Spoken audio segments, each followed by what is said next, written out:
ஆன்மீக நண்பர்கள் அனைவருக்கும் வணக்கங்கள். இன்றைக்கி எதை பற்றி பார்க்க போகிறோம்னா, இந்த புரட்டாசி மாதத்தில் நம்ம 12 ராசிக்கு உரிய என்னென்ன அமைப்பு இருக்குது, எப்படி இருக்குது, இந்த மாதத்தில் இந்த 2025 எந்தெந்த அமைப்புகள்லாம் வர இருக்குது அப்படிங்கிறத பற்றி பார்க்கலாம்.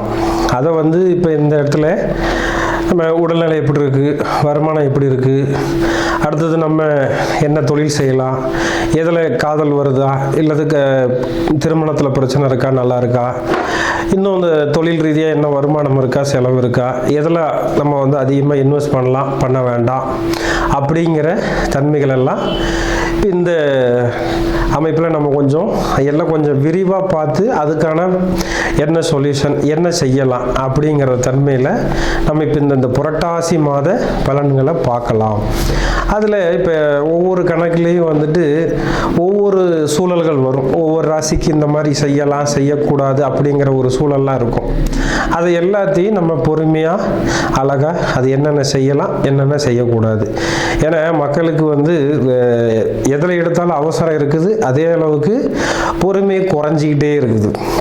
அப்போ அந்த பொறுமையாக என்ன சொல்ல வரோம், அதில் இருக்கிற ப்ளஸ் ஆர் மைனஸ் என்ன, அதை தெரிஞ்சு அதை அனுபவப்படுத்தி அதை நீங்கள் உங்கள் லைஃப்பில் பொருத்தி அதை நல்ல ஒரு ஆழ்ந்த சிந்தனையோடு எடுத்துகிட்டு போய் அதை நீங்கள் சரியாக பயன்படுத்திக்கிறீங்கன்னா இந்த ராசி பலன் அந்த விஷயம் இருக்கு இல்லையா, அது மாத ராசி பலன்.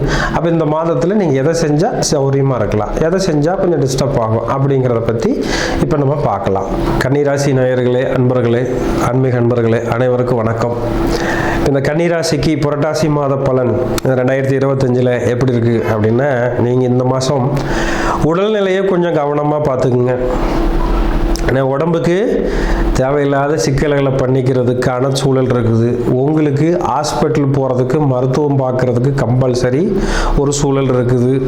அந்த வெளியூர் வெளிநாடு போகிறதுக்கு ஒரு சூழல் இருக்குது. நிறைய அலைச்சல்களை பார்க்குறதுக்கு ஒரு சூழல் இருக்குது. நிறைய செலவு பண்ணுறதுக்கு, விரயம் பண்ணுறதுக்கு ஒரு சூழல் இருக்குது. அது மருத்துவ செலவாகவும் இருக்கலாம், வெளிநாடு போகிறதா இருக்கலாம், வெளியூர் போகிறதாக இருக்கலாம். அது சம்பந்தமாக சில தன்மைகள் கொஞ்சம் தப்பாக இருக்குது. ரெண்டாவது, உங்களுக்கு இப்போ கண்டச்சனி, என்ன இந்த கன்னிராசிக்கு கண்டச்சனி அப்படின்னு ஒரு சூழலும் இருக்குது. இந்த கண்டச்சனி பொதுவாக உங்களுக்கு அது பாதகத்திலே இருக்கிறப்ப அது கொஞ்சம் சிரமங்களை கொடுக்கும். அதில் இந்த மாதத்தில் உடல் ரீதியாக இருக்கிற சில தொல்லைகளை தரும். அப்போ ஹீட்டுனால் வர தொல்லைகள், வாயுனால் வர தொல்லைகள், சிலதெல்லாம் பார்த்தீங்கன்னா நரம்பு இழுத்து பிடிச்சிக்கிச்சு, நடக்க முடியல, போக முடியலன்னு சொல்லி சில சங்கடங்கள் வரலாம். அதுலேயும் ஹீட்டு, சூரியன்னா ஹீட்டுன்னா தலைவலி, காய்ச்சல், இருமல், அந்த ஹீட்டுனால என்னென்ன நோய் வருமோ அதெல்லாம் இருக்கும். அதில் கொஞ்சம் கவனமாக இருந்துக்கிறது நல்லதுங்க. பொதுவாக 5-6 கூடையர், இந்த கன்னிராசிக்கு 5-6 கூடையவர் பார்க்குறாருன்னா குழந்தைங்களுக்கு நிறையா கொஞ்சம் வருமானத்தில் செலவு நம்ம அதிகமாக பண்ணுற மாதிரி இருக்கும். ஸ்கூல் ஃபீஸ் கட்டுறது, போகிறது வர்றது, அதேமாரி குழந்தைங்களுக்கு மருத்துவ செலவு வைக்கிறது. அவங்களுக்கு ஆப்போசிட்டாக நம்ம இப்போ பண்ணுறது ஒரு சில இதெல்லாம், குழந்தைங்களுக்கு ஒரு தேவைகளை வாங்கி கொடுக்காமல் இருக்கிறது, குழந்தைங்களை பகச்சிக்கிறது, இந்த குழந்தைய அடிக்கிறது, உதைக்கிறதுன்னு சில தன்மைகள் இந்த மாதத்தில் போகும். அதை கொஞ்சம் கவனமாக நீங்கள் ஹேண்டில் பண்ணி சரியாக நீங்கள் ரூட் எடுத்து கொடுத்தீங்கன்னா நல்ல ஒரு சூழலை உருவாக்கிக்கலாம். பொதுவாகவே சூரியன் உங்களுக்கு விரையாதிபதியாக இருந்து அது உங்கள் ராசியில் நிற்கிறதுனால சிலருக்கெல்லாம் பார்த்தீங்கன்னா லட்சக்கணக்கில் கடன் வரும். ஒரு சிலர்லாம் வேலை செய்கிறது, போகிறது வர்றது, தொழில் செய்கிறது, இதெல்லாம் பார்த்தீங்கன்னா இன்வெஸ்ட் இப்போ போய் பண்ணுவாங்க. இன்வெஸ்ட் பண்ணாங்கன்னா பெருசாக செலவு வரும். ஏன்னா சூரியன் சனி நேரடி பகை. அப்போ இந்த கன்னிராசிக்காரங்களுக்கு இப்போ அங்கேயே இருந்து சூரியனும் சனியும் நேராக பார்த்துக்கிறாங்க அப்படின்னா நிறைய தேவையில்லாத செலவுகள் ஒரு இன்வெஸ்ட் பண்ணி, பெருசாக இன்வெஸ்ட் பண்ணி மாட்டிக்குவாங்க. ஒரு நிலம் சம்மந்தப்பட்டது, ஒரு ஃப்ளாட் வாங்கி போடுறோம், இன்வெஸ்ட் பண்ணுறோம் அப்படின்னு சொல்லி தொழிலதிபர்கள், இந்த சிலர்லாம் பார்த்தீங்கன்னா ஃப்ளாட்டெல்லாம் பிரித்து போட்டு விற்பாங்க. அந்த மாதிரி வேலை செய்கிறவங்களுக்கெல்லாம் அது ரொம்ப தொல்லையாக போயிடும். அது இந்த மாதத்தில் அது எதையும் பண்ணக்கூடாதுங்க. அடுத்ததாக விரயம் இன்னொரு பக்கம் என்னவா இருக்குன்னா, வெளிநாடு போகிறதுக்கு யோசிப்பாங்க.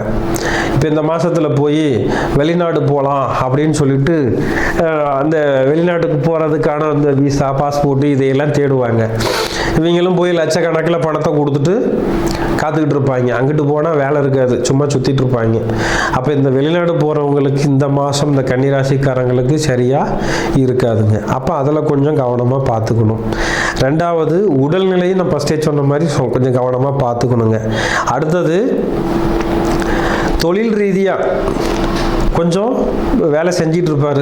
சிலர்லாம் பார்த்தீங்கன்னா இந்த கார்பரேட் கம்பெனின்னு சொல்லக்கூடிய சில இதில் பார்த்தீங்கன்னா இவங்கெல்லாம் சிஸ்டத்தில் வேலை பார்க்குறவங்க, இந்த கம்ப்யூட்டரில் வேலை பார்க்குறவங்க, இந்த போக்குவரத்து துறையில் இருப்பாங்க. எல்லாருமே வந்து டைப் பண்ணுற வேலையாக செஞ்சுட்டு இருப்பாங்க, கம்யூனிகேஷன் சம்மந்தப்பட்டது. அந்த வேலையெல்லாம் இருக்கிறவங்கெல்லாம், அதாவது பொதுவாக ஐடி ஃபீல்டு, அவங்கெல்லாம் இந்த ராசிக்காரங்களுக்கு இப்போ இந்த மாதத்தில் கொஞ்சம் சௌகரியம் கம்மியாக இருக்குதுங்க. அதை நீங்கள் கவனமாக ஹேண்டில் பண்ணிக்கிட்டிங்கன்னா சரியாக போயிடும்.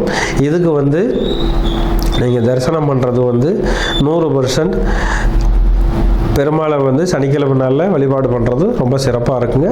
முயற்சி பண்ணுங்கள், சரியாக இருங்க.